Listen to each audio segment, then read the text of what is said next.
Welcome, welcome, welcome, everyone. It is Arki Hodges here, president of the Black Achievement Fund, and I am excited to be here with you again today. We're going to give you guys who have not joined the Black Achievement Fund a mini info session on what the Black Achievement Fund is all about, and hopefully by the end of our info session today, you would have joined us, all right? For those of you who are just now tuning in to the Black Achievement Fund and would like to know what we're all about, we're going to start with you. The Black Achievement Fund, we are a national Black economic and community development corporation with a very simple mission, and that is to finance the grand development of Black America, $9 at a time. How do we do that? Through a simple program of collective economics, or UJAMA. 10 million of us and our allies, plus $9 a month equals $90 million every single month and over $1 billion a year for us to do exactly what our mission is, financing the grand development of our community. With this capital, the Black Achievement Fund will economically empower Black people. I'm sorry, guys, let me get my dog out of here.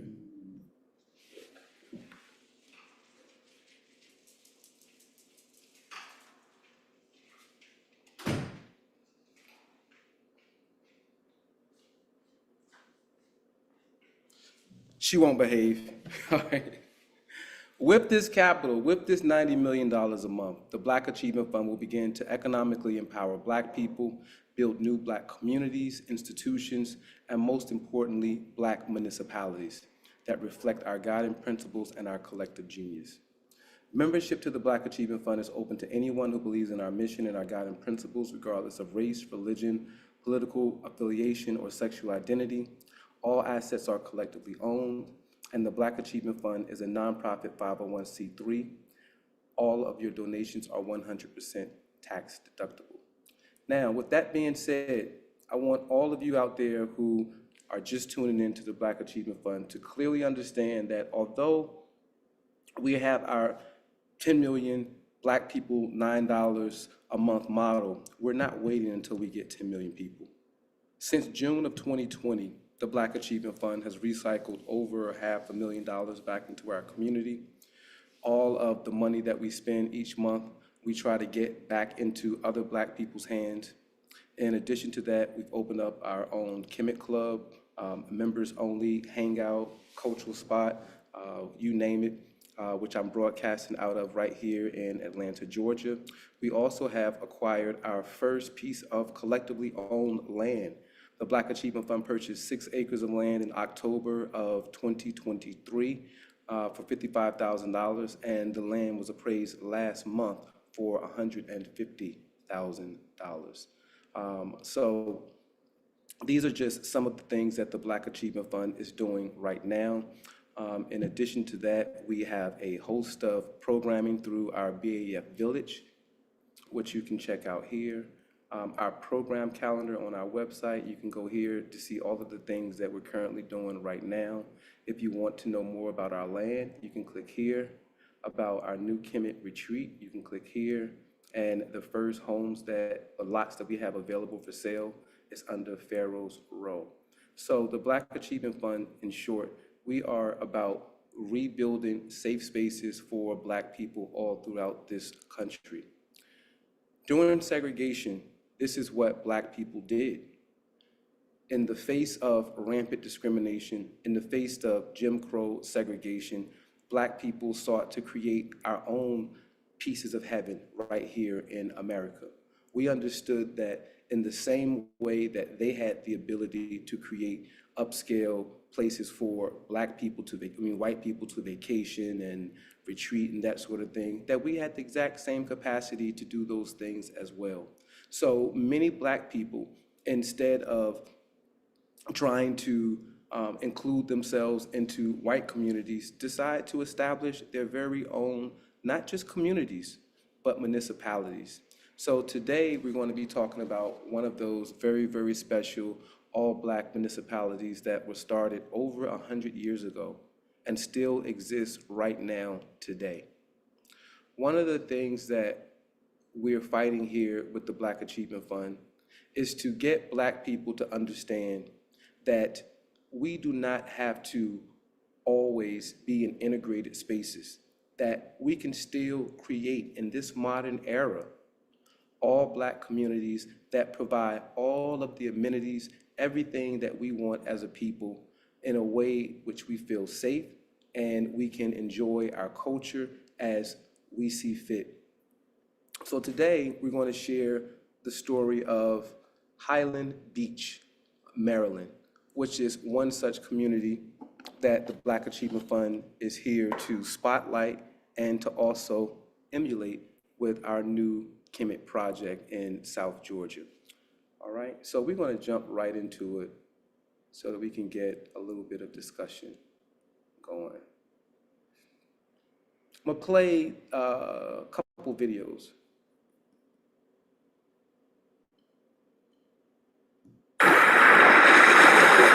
A gray, damp day in February doesn't do Highland Beach justice. But the old images depict what was in essence a utopia that left Jim Crow on the other side of the Chesapeake Bay Bridge. I used to look at the bridge and I'd say, how come we don't go across the bridge? And my father didn't want to really say why. This was a place where, Black people could come, be among us, be among friends, feel welcome, not have any fears or anxiety about being out and swimming in the water. And, it was a good thing. Highland Beach was founded in 1893 by a son of Frederick Douglass and his wife after they were denied service at a restaurant in nearby Bay Ridge. It quickly grew into an idyllic summer enclave that drew people like Booker T. Washington and families from Washington and Maryland. The lucky few African Americans who back in the day were able to come to this community, it meant everything. Dr. Bill Sanders is mayor of Highland Beach. He's lived here since 2001. In many places in the United States, places like this, resort communities for African Americans no longer exist. But this community and its rich history still exists. Highland Beach was the first African American municipality in Maryland, incorporated in 1922. The fact that a number of prominent African Americans got together and persuaded the legislators to incorporate this as a community so they had a say-so in their own community, I think is quite spectacular. There are 92 homes here. About a third are historic, many passed down from generation to generation. Eric Brewington moved to the area last year, having spent many summers here as a child. Coming back, it feels like after I'd been away for a long time, I've come full circle. The Highland Beach story and the African American story is not something that's aside from the rest of history. It's our story. It's everybody's story. I just love those images. It really is a special place. But before you start checking on summer rentals, only one home actually rents out there. All the others are enjoyed by the owners who consider themselves very lucky to be residents of Highland. All right. I hope for those of you who may be familiar with Highland Beach that you shared this story. And for those of you who aren't familiar with Highland Beach, I mean, this is once again what we in the modern era, I feel, should be doing as Black people. Reclaiming, rebuilding these historic Black enclaves.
Charles Douglas, Frederick Douglass's son, founded Highland Beach in 1893, actually 1892. He and his wife Laura visited what was called the Bay Ridge Resort, which was across Black Walnut Creek here. And because of the segregation laws of that time, they were escorted off the property. So he came across the little footbridge here, across the mouth of Black Walnut Creek, and he met a farmer, an African-American black farmer by the name of Daniel Brashears. And Daniel recognized the Douglas name and invited him to his home, and they discussed the possibility of the sale of 40 acres of this property. And that's how Charles happened to buy the property from Daniel Brashears. We have a copy of the letter that Charles wrote to Frederick telling him of his latest adventure in the purchase of this property and the fact that he had a lot that he was going to sell to as many friends, or divide it into lots and sell to as many friends of the family and acquaintances as they could. And that's what he did. He had the entire place divided into 50 by 150 foot lots, and he went about selling them. Dr. Francis was supposed to have this piece of property, and Frederick wanted that piece right next to the creek initially. But when he saw it, he realized it would not be safe for his grandchildren to be that close to the water. So he swapped properties with Dr. Francis. And Frederick was put up the money and helped to design this house. He came while it was being built. He sat here on the porch. Unfortunately, he died the year it was finished, 1895.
Descendant or the grandson of Mary Church Turrell and Judge Turrell, who were very good friends of Frederick Douglass. As a matter of fact, when Frederick decided to build this house on this lot, he talked to my grandmother and grandfather, Mary Church Turrell, and asked her to consider buying the lot next door so she could be a next door neighbor. And that's how she happened to buy the lot next door where our house is situated now. She, in turn, talked to Paul Lawrence Dunbar, the poet. She talked him into buying the lot on the other side of our house. So here you have Dr. Francis, Frederick Douglass, Mary Church Turrell, and Paul Lawrence Dunbar, all right next door to each other. In fact, Paul Lawrence Dunbar was inspired to write the poem Ships Passing in the Night, sitting here on this porch, looking out over the bay. Ships That Pass in the Night by Paul Lawrence Dunbar. Out in the sky, the great dark clouds are massing. I look far out into the pregnant night, where I can hear a solemn booming gun and catch the gleaming of a random light that tells me that the ship I seek is passing, passing. My tearful eyes, my soul's deep hurt are glassing, for I would hail and check that ship of ships. I stretch my hands, imploring, cry aloud. My voice falls deep a foot from mine own lips, and but its ghost doth reach that vessel, passing, passing. O earth, O sky, O ocean, both surpassing, O heart of mine, O soul that dreads the dark. Is there no hope for me? Is there no way that I may sight and check that speeding bark, which out of sight and sound is passing, passing? The Highland Beach Historical Commission today. It's open for tours by appointment only. We get hundreds of people coming each year to visit it. We do not charge, but we do accept donations. The donations are used for the maintenance and upkeep of the building.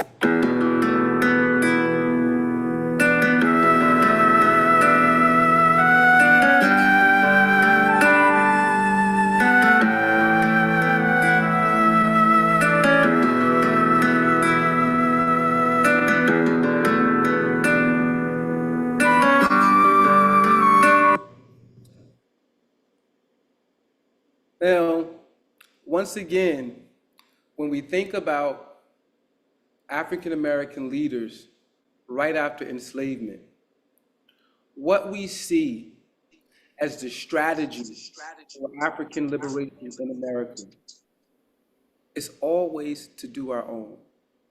It's always to establish our own, establish our own. African American people just wanted to be left alone. This whole idea of integration was a strategy to break down the indignity of Jim Crow segregation. It was to strike down the de facto law of providing separate but unequal facilities for Black people and white people. That is what the Civil Rights Movement was about. Breaking down those barriers, breaking down that access that African Americans had to the larger body politic. Integration was never intended to be the end for African liberation. At least I've never read that from any of the leaders who were a part of the Civil Rights Movement. They wanted to dismantle the ugly faces of Jim Crow segregation, and they wanted to demand the country to provide African Americans with the exact same opportunities and allow Black people to have the same space as any other people, any other citizens in this country. But they never, ever, ever said that integration was going to bring about African liberation. It was there to bring about more opportunity and to help end the indignities that African Americans face on a normal, regular, everyday basis. All right? So here we are in 2024, still grappling with how do African American people secure freedom in America, freedom that is on their own terms. How do we govern ourselves? How do we provide ourselves with an economic foundation to take care of succeeding generations of Black people? How do we do that? Because it seems that we have not had a serious leadership conversation after the Civil Rights Movement to fully assess the fact that the Civil Rights Movement's benefits are limited. They never led to African liberation. So if they never led to African liberation, how do we get to African liberation? What is African liberation? What does that mean? Is it still something that the Black community seeks? Here at the Black Achievement Fund, African liberation means self-determination for Black people, which in turn means having the power and the resources to dictate or to control the political, economic, and social affairs of our own communities. That's what every group fights for. Control of their own destiny, control over their own communities, but equal opportunity within the larger society. That's all we're asking for with the Black Achievement Fund, is for our community to understand that we have a responsibility to ourselves to work internally, to build self-sustaining Black communities and municipalities, which is the most important part. Highland Beach is only 40 acres, and they're their own municipality. They control their own affairs. The state of Maryland doesn't dictate to them. The local county in which they are a part of doesn't dictate who can come out to Highland Beach and enjoy their beaches. And they have a private beach right now that only the residents and their guests can access. I'm going to play one more video on the legacy of Highland Beach.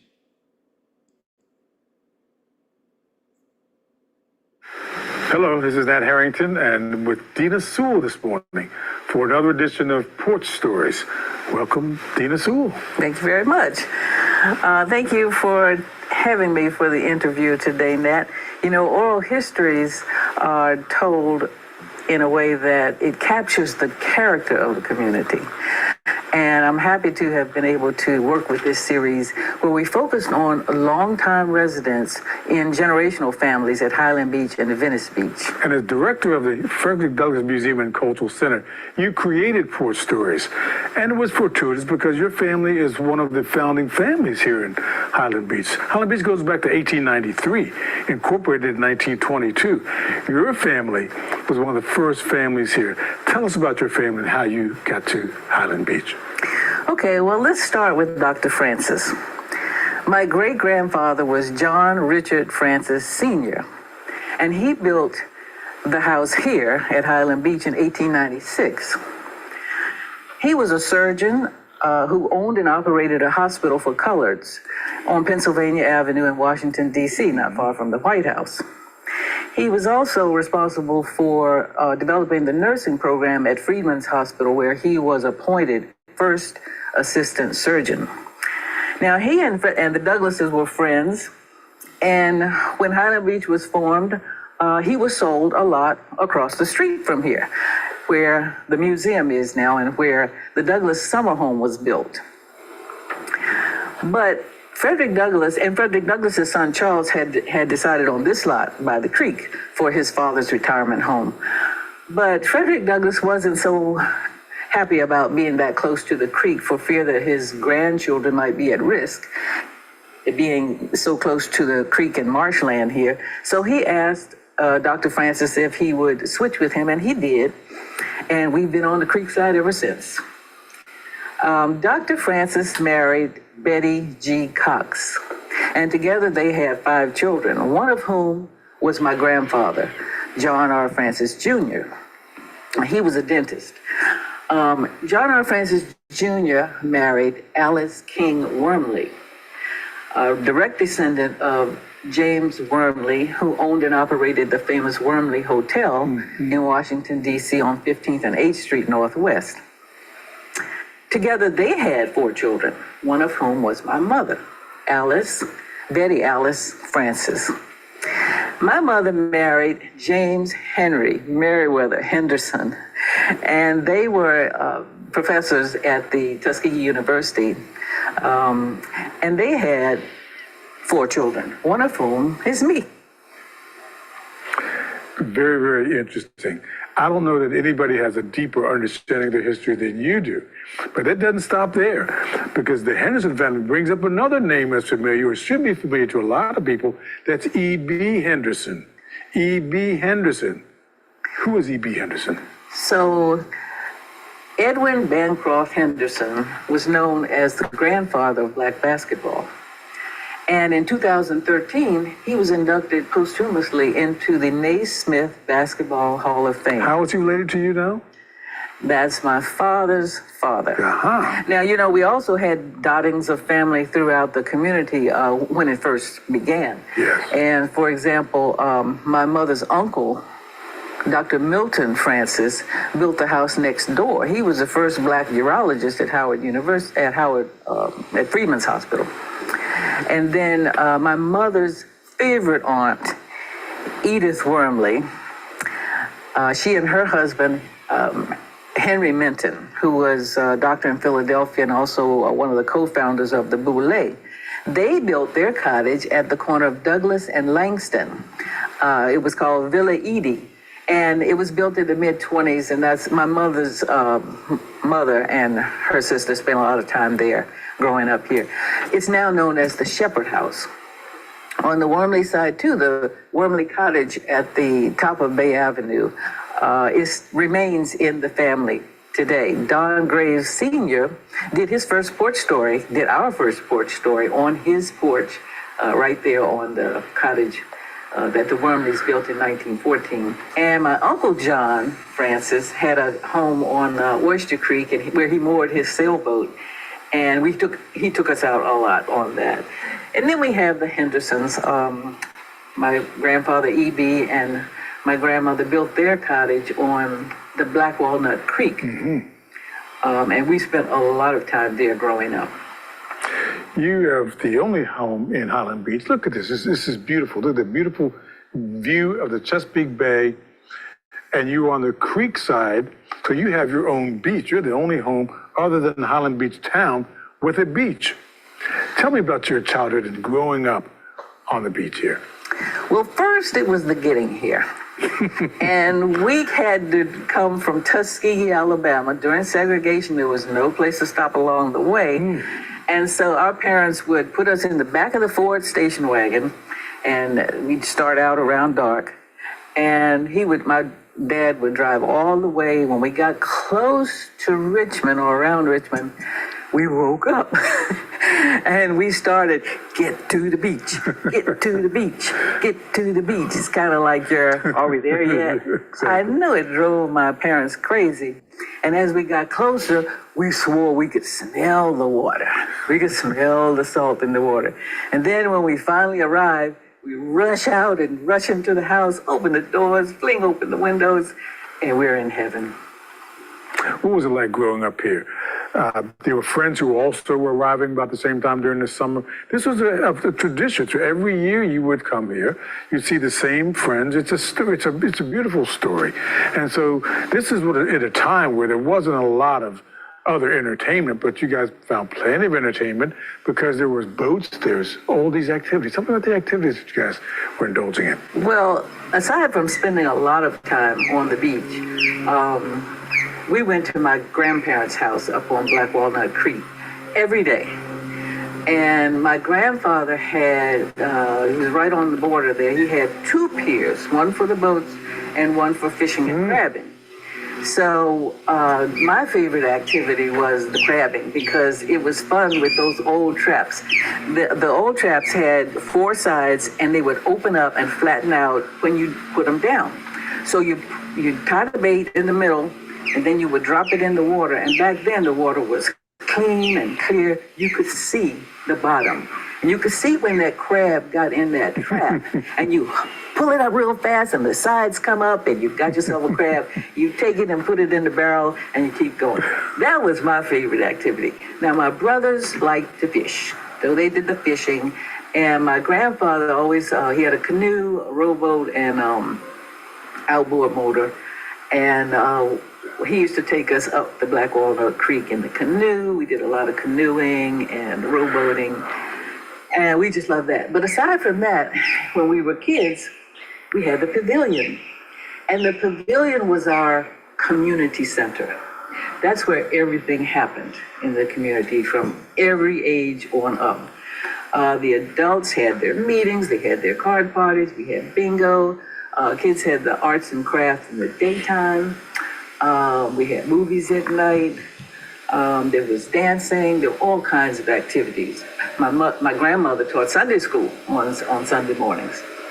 But as teens, we had the hotel, the grotto in the basement with the jukebox and the ice cream and no phones. You know, there was a payphone at the hotel, but nobody could find you like they do today with cell phones. But I remember one time we were probably making a little noise on the outside deck porch. And someone sent the mayor up to check it out. And this was when Mayor Eunice Matthews was mayor. And she came up and she said, "Who's in charge here?" And we knew nobody was in charge. We scattered like little rabbits. And that was the end of that. It sounds like just a perfect childhood. And then you grew up, you went to school. Tell me about your education, how your father's access to France influenced your education. And your career. Well, let's see now. The way that happened was the only summer that we did not come to the beach was in 1961 because my father took a sabbatical. He was a plant physiologist, and one of his European colleagues invited him to come do research at Le Fouilletron, right outside a suburb of Paris, in Gif-sur-Yvette. So we packed up and spent a year in France and did a lot of traveling all throughout Europe. But we learned, we were immersed into the school system, so we learned how to speak French. So later on, after high school, majored in French, and I was able to take a junior year abroad and study in Paris. At Vassar, we also had a newly formed African Studies program, so I was able to study about the Afro-Francophone diaspora. So in my career, I taught English language learners to begin with because they didn't have a French position open. And so our newly arrived refugees were from Vietnam, and this was 1975. French speakers. Was able to communicate with them in Yes, you French. were. And also I taught French, and I was able to infuse into the curriculum my knowledge and awareness of the Afro-Francophone diaspora. And here you are today. You raised your family here, and now they're here as well. They enjoy Highland Beach as much as you did growing up. School's out, we hit the beach. School's in, we're back home. And they did some of the same things that we all did. They had hang out with their friends. They didn't have the pavilion, but they spent a lot of time at the beach and spent a lot of time at their friends' houses. They were sleepovers, they were eat-overs. This was the village, and it was their camp for the summer. So they enjoyed it, and they have fond memories of coming to the beach. My fondest memories and my best times at the beach were spent with my mother, because she would come up, help me with the kids, and this was our time together, and we were best buds. It's beautiful. You know, Highland Beach has a storied history. It still is a respite for the African-American elite out of Washington, D.C. and nationwide to come and just let their hair down, have a breather, kick back, enjoy the beach, and be relaxed. Your story is a perfect story for that. I don't know whether you guys realize how privileged you were and are. How do you see Highland Beach's future from this point forward? Now it's a year-round community for about half the population, still a very tiny town, and half the people still have their summer homes only here. How do you see Highland Beach's future unfolding? I have great expectations for Highland Beach, for the community here. We are a blended community with new residents who bring their stories with them. And with the longtime residents, we're forming new memories now that will go into the history books for our future generations. So Dina, tell us about your father and his experiences here in Highland Beach and how you and your daughter kind of kept that up with your involvement here in Highland Beach.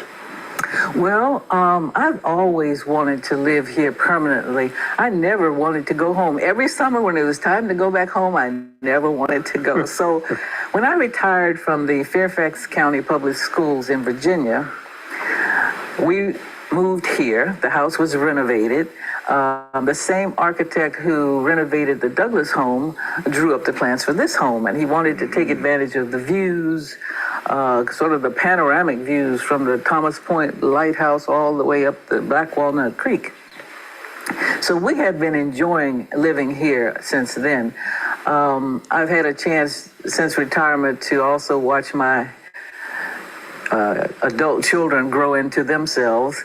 Mm-hmm. And my daughter Shayna and I have served the community here.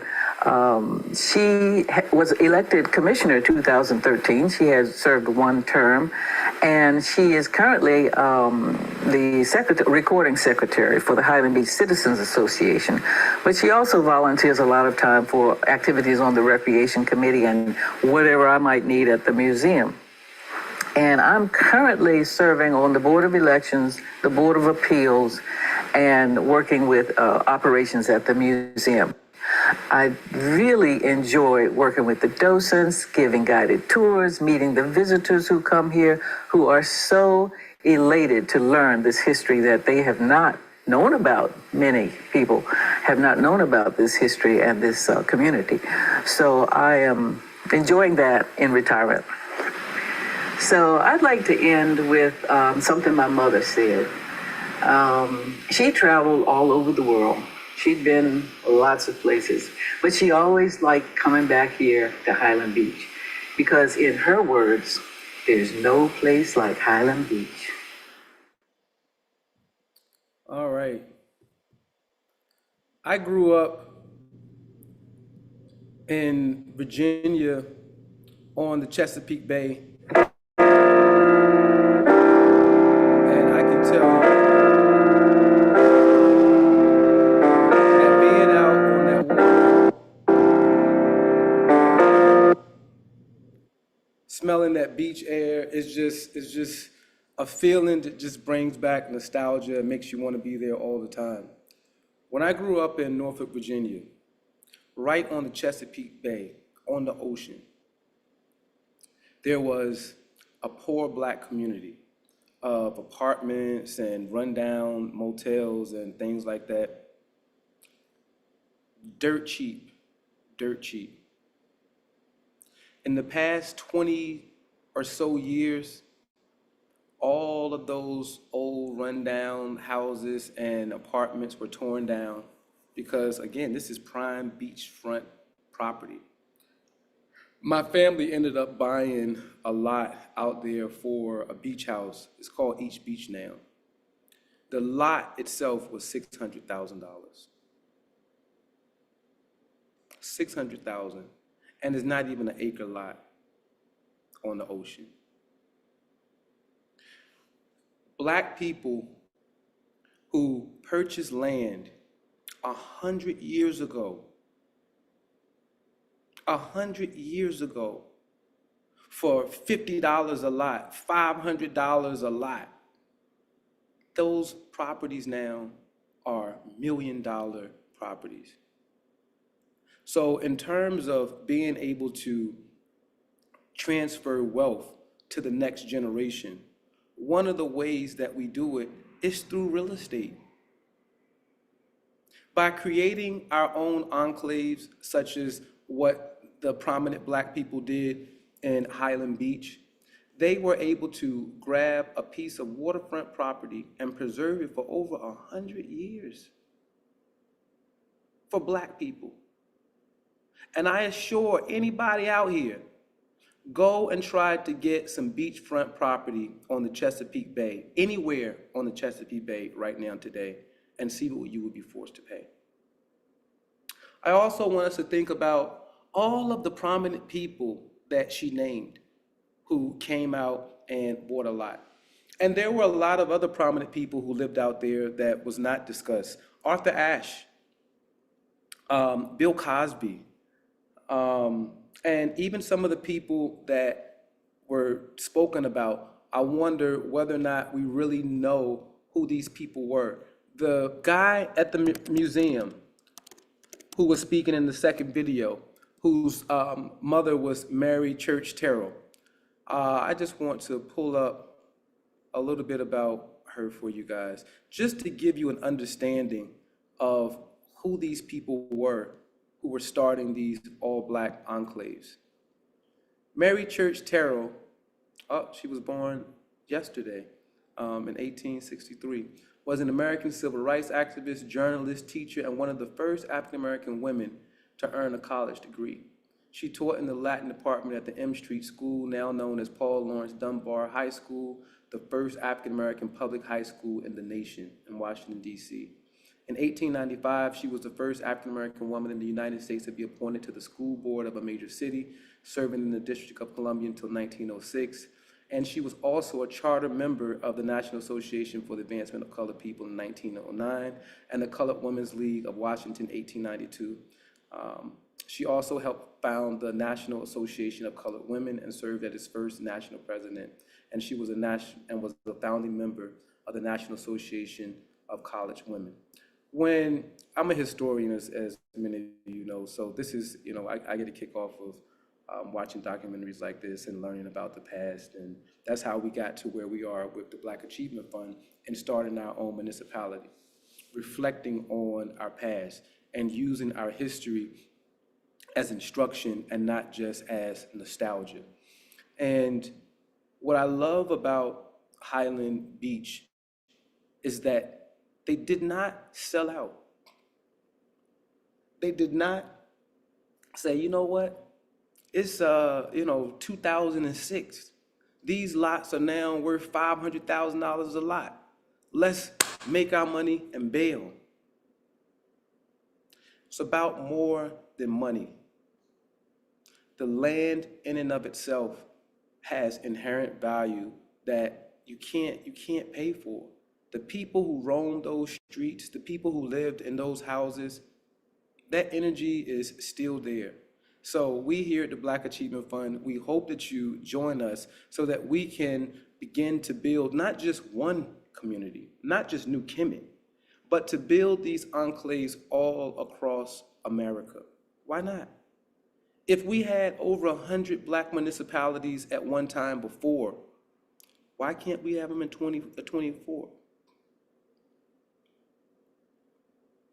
The only issue that I see is the will to create them and the leadership to do so. So we here at the Black Achievement Fund, we're taking a lead, but we want everybody to understand that we have an opportunity right here, right now, to do something for our people, for our community, that will uplift us beyond anything that a white person can do for us. So if you haven't joined, I don't know what you're waiting for. Don't know what you're waiting for.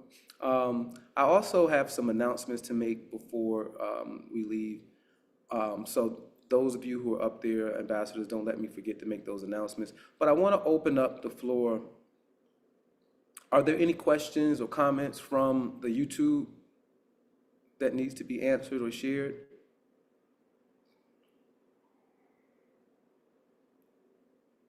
And does anyone? Not yet, no. Okay, Brother Jeff. Yes, a question I have for you is, what caused you to focus upon this particular town? What made you decide to highlight this one and bring it to the fore? Well, the very fact that Highland Beach was founded by all Black people, the very fact that they went the extra mile to not just form a community, but to also get this community incorporated so that they could be in charge politically of this land. As you heard, they have their own mayor, they have their own commissioners, and the town itself, the people who live in that town, they decide what ordinances they want in the town. They decide and shape the direction for the future development of the town. So that's one of the reasons why I chose to spotlight Highland Beach. I also wanted to spotlight it to show how Black leadership was thinking during the moments right after we were freed from enslavement. And again, they were there to establish their own communities. And they established upscale communities that provided Black people with a level of freedom, with a level of entertainment, recreation, that they could not have had in an otherwise racist society. So this is a very, very good story to share with our community and for those and for members to understand, what are we doing here? What are we trying to do in the woods 2 hours from Atlanta? What are we doing with this New Kemet community? What is it that we're after? And this is it. We're trying to create more all-Black enclaves here in America, in which we control the political, social, and economic direction of our communities. We want the ability to be able to control our own water source. We want the ability to be able to oversee our own elections, to count our own ballots and present those to the country. We want the ability to be able to have our own police department, our own court system, so that we know that we're getting real justice within our community. So that's another reason why, again, I spotlighted that. So there's a number of reasons, Jeff. I hope I answered that. Yeah, nice, insightful answer. Thank you. No problem. Any other comments? Has anyone been to, Brother Jesse, you have the floor. What's up, everyone? Hotep. All right, this is that story, that introduction was really great for that town in Maryland. It's very inspirational. But the main reason I'm calling, my mother wants to say a couple of things. She's here with me. And Okay. she just wants to say, this young 98-year-old lady wants to say a couple of words. And here she is right here. Go ahead and speak. Okay. Hello, hello, hello. Hello, hello, hello. I Welcome. am so proud of you and your assignments and your commitment, and I'm enjoying it and realizing that I was just about a part of you doing things that you say we should do down through the years. So I would like to keep it going, and I'm just so hopeful that Jesse will continue to, help out. We just want to be helpful and share what we have. Okay. But we want to thank you. And again, Thank you. That's to it. have someone here, 98 years old, to That's have lived good. almost a century is a 95, blessing. correct, and 94. And for all of you out there, can you share your name again, ma'am? What do you say? My name. Hello, my name is Julia Carson. Julia Carson. She actually drove with her son, Jesse Carson's mother. Jesse Carson's mother. She's drove multiple times to the land. She's helped us volunteer on the land. But to be able to provide another safe space for our community in this day and time, to be a part of this venture is just I can't think of anything else I would rather be doing right now. I really can't, So I just want to thank everyone who are members, who have contributed to our fundraisers to purchase the land, who contributed to our fundraiser to build our very first house, and an update on that. Right now, we are meeting our fundraising goals. Each week, our goal is to raise $1,000 for our Pyramid One guest house, and we have met that goal every single month since we started raising capital for it the beginning of August. So I looked today, and we were like $30 short of our $1,000 goal for next month, and we have to raise another $1,000 by September 30th to meet our full month of September goal of raising $4,000. So if you have not contributed to our fundraiser, please, please, please do so. Please know that you can also split the payments up. You don't have to make $150 or $250 payment at one time. We have it structured where you can make small monthly payments or contributions, I should say, from $10 to $15, but we need your support to make this happen.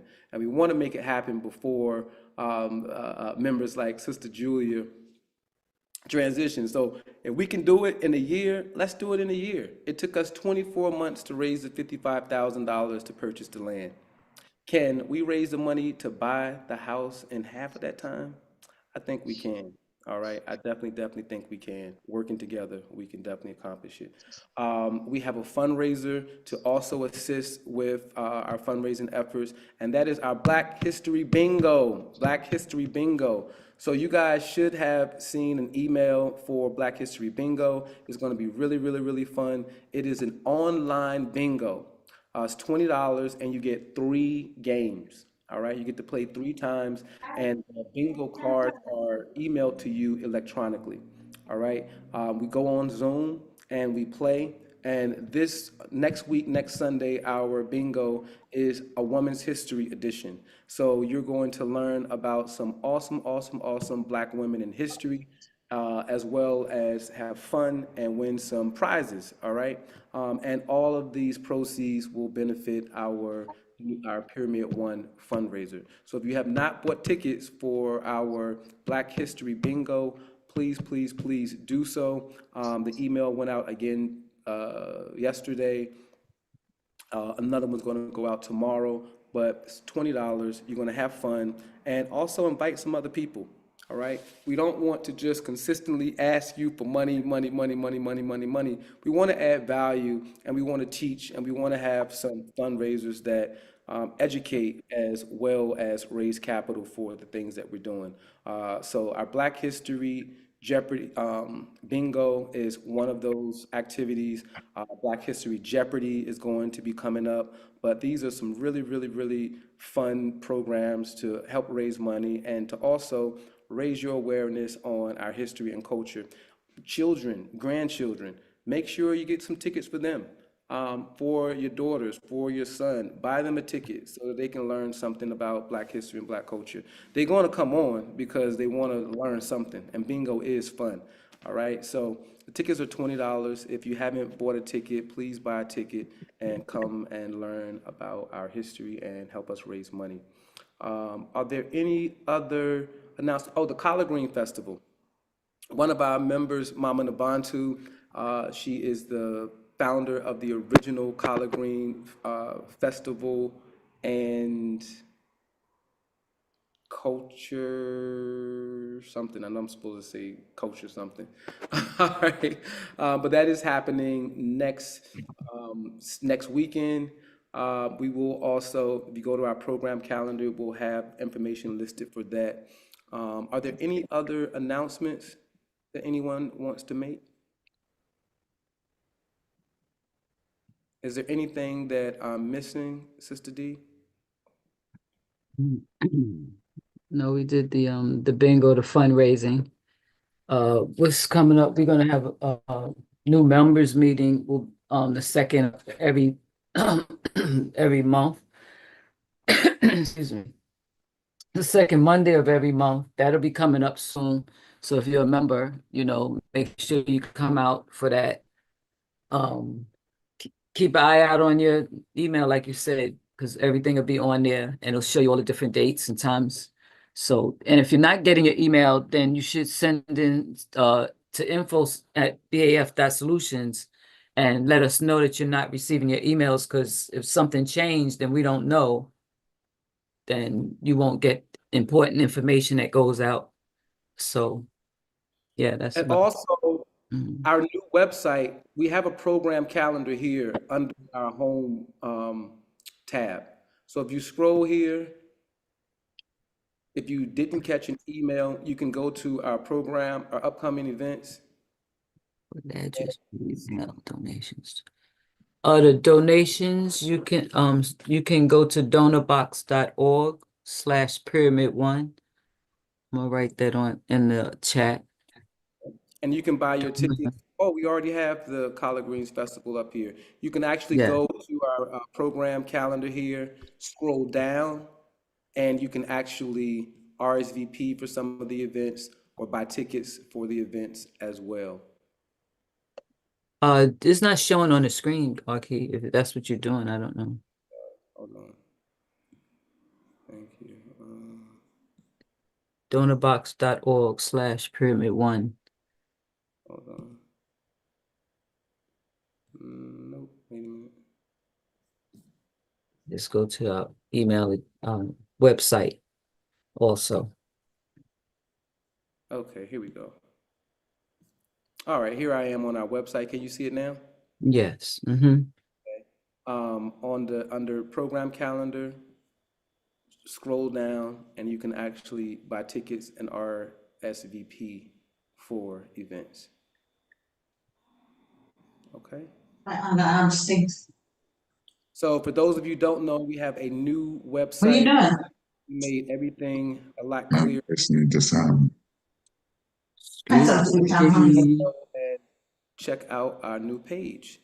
All right, I'm going to move to close this info session. Again, I want to remind you and to thank you for making your donations to our Pyramid One fundraiser. And I'll just bring it up before we go.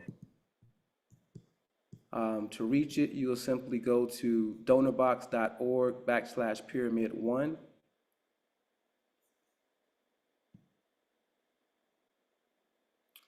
And we're at $7,969.64.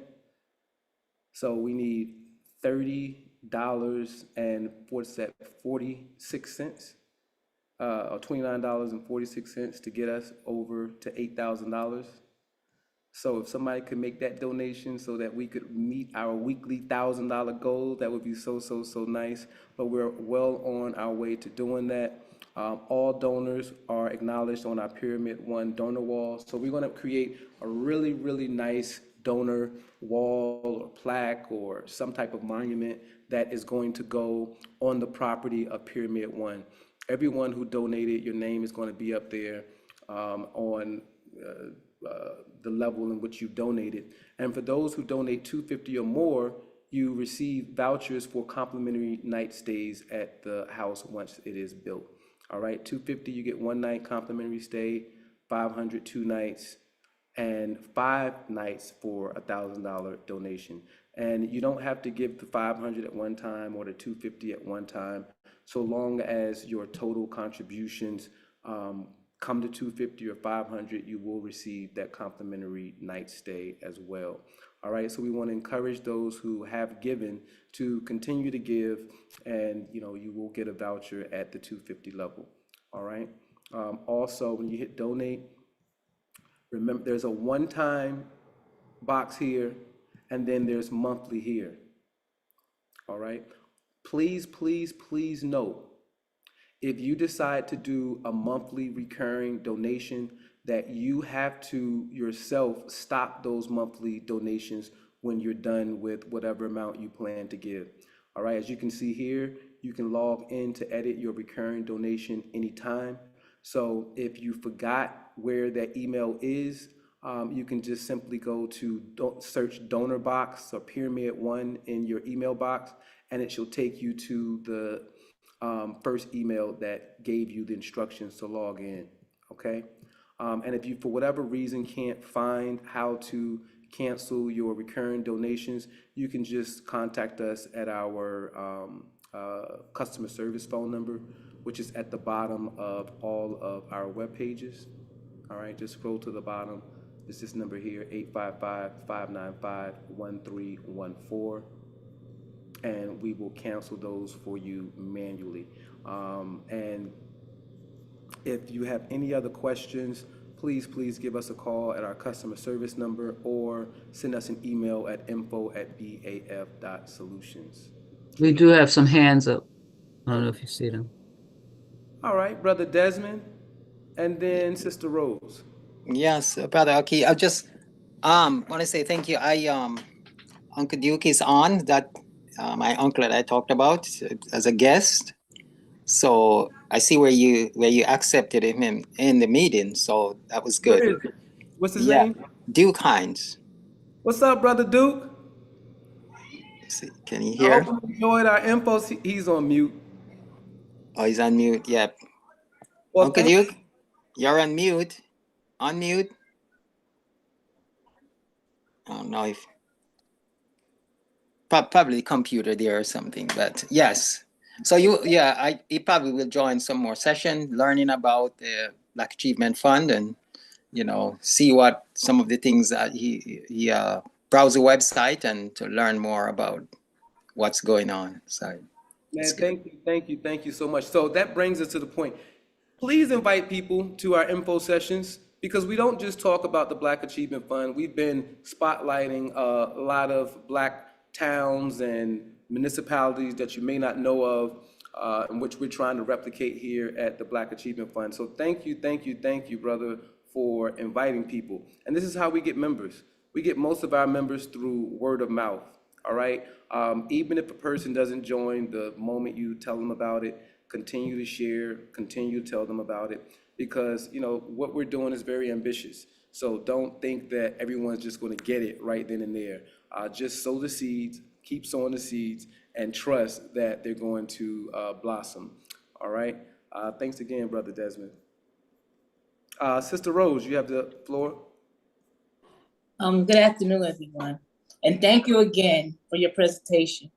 Thank you. Learning history. My question to you: having a donation for the brick in your amount, and donation towards the building fund. Those are two different things, the complementary? No, they're separate. The house is just for the house. The brick is for the larger New Kemet development. And those bricks are actually going to be a part of our now trail that is going to be on the throughout the community. So they are separate fundraisers. Both of the money, one of the money is going to the community at large, and then the money for the pyramid is just going towards that house. Okay, okay. And thank you for bringing that up because you're not the first person to ask that. Okay. All right, so Pyramid One fundraiser is just for the house. So those who donate to Pyramid One, in addition to having your name on, and then if you also had a brick, if you bought a brick, your brick is going to be on the trail. So you're going to have your name along the trail on your brick. And then if you also donate to the house, your name is also going to appear on the donor monument that we have on the property where the first house that we build collectively is going to be. Okay, so you'll be acknowledged both times. And if you give $250 or more through the Pyramid One fundraiser, you'll start getting vouchers for one night stays as well. Great question. Lucky, no, but in the chat, you do have 2 promised donations for today.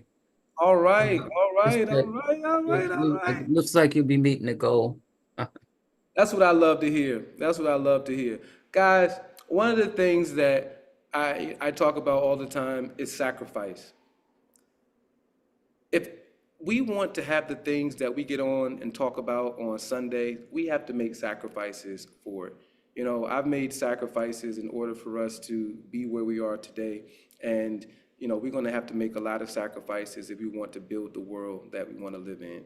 And the sacrifice of the cash, that's a much easier sacrifice than our ancestors had to make. They had to sacrifice their bodies. True that. You know, they had to sacrifice their livelihoods. They had to sacrifice the lives of their children. They sent their children out to march. You know, so we're standing on the shoulders of Black people who did some miraculous, courageous things. And they gave us the easiest route to move and achieve African liberation. So we owe it not just to ourselves, but we owe it to those who fought so hard for us to finally liberate ourselves in this country, for us not to continue along the path that they set. Even as they moved about dismantling Jim Crow segregation, you saw that these were towns that they built. And a lot of these towns they still maintain, and we don't even have a clue that they even exist. And there's a reason why these neighborhoods, these municipalities are not a part of the history books, because they don't want them replicated. You know, so that's what we're here doing at the Black Achievement Fund. Join us now. All right, people. Until next time, love you. Black Achievement Fund hug. Got you. And we'll see you soon. Yes, yes. Thank you, Brother Aki. And